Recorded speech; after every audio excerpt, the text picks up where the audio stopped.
Всем доброго времени суток, кто смотрит канал.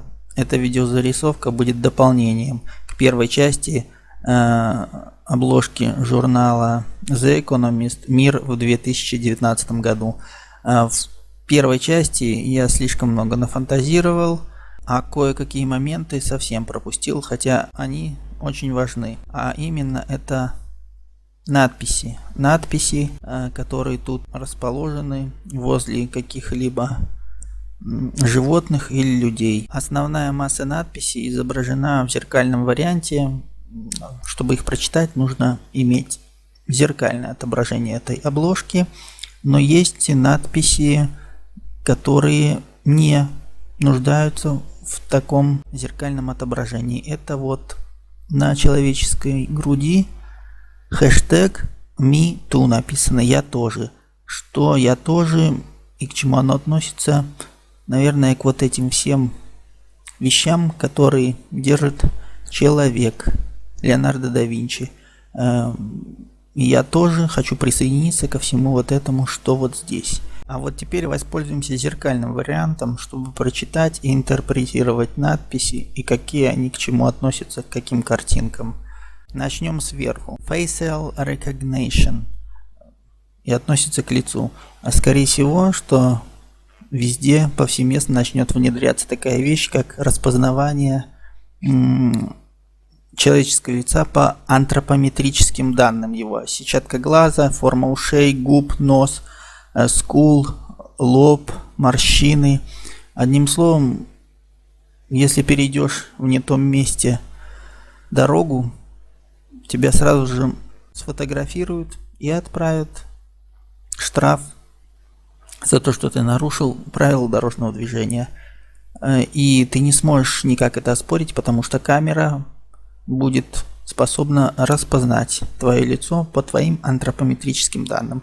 И так как Дональд Трамп тут с антропометрическими данными тоже, то скорее всего он будет инициатором таких вещей в западном мире и подпишет актик или указ, что повсеместно начнет это внедряться. В Китае это уже внедрено, там по походке можно узнать человека, потому что, как говорится, она вроде бы не меняется.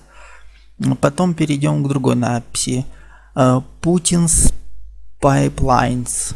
Pipelines — это трубопровод. Путинские трубопроводы, если переводить.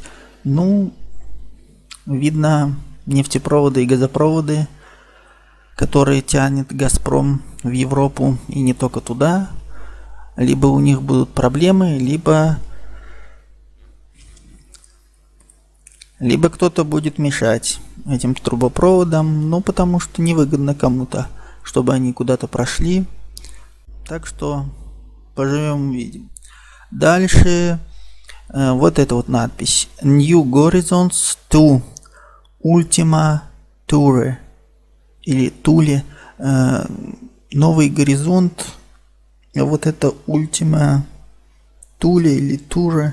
Я не знаю, вот ультиматум или что это. Новый горизонт. Ну, тоже все это относится к космосу. И скорее всего, что вроде бы был такой корабль или проект «Новые горизонты», что-то связано с космосом, и может быть этот проект окажется под угрозой закрытия, может быть этот проект служит для поиска внеземной жизни в космосе или планет, которые подобны Земле. Ну, может быть он окажется под закрытием. Переходим к другой картиночке и другой надписи. Это Britain Beyond Brexit.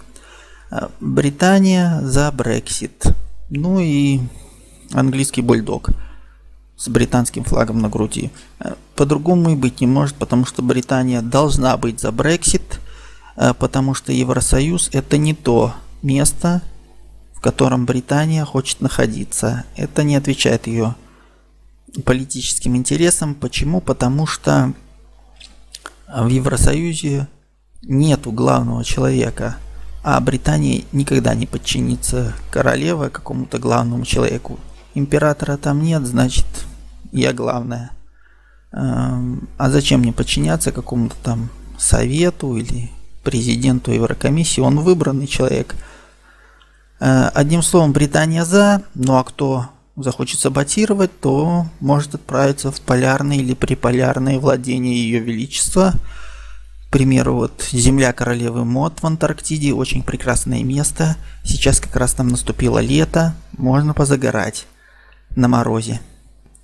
И последняя надпись: Мона Анджелина.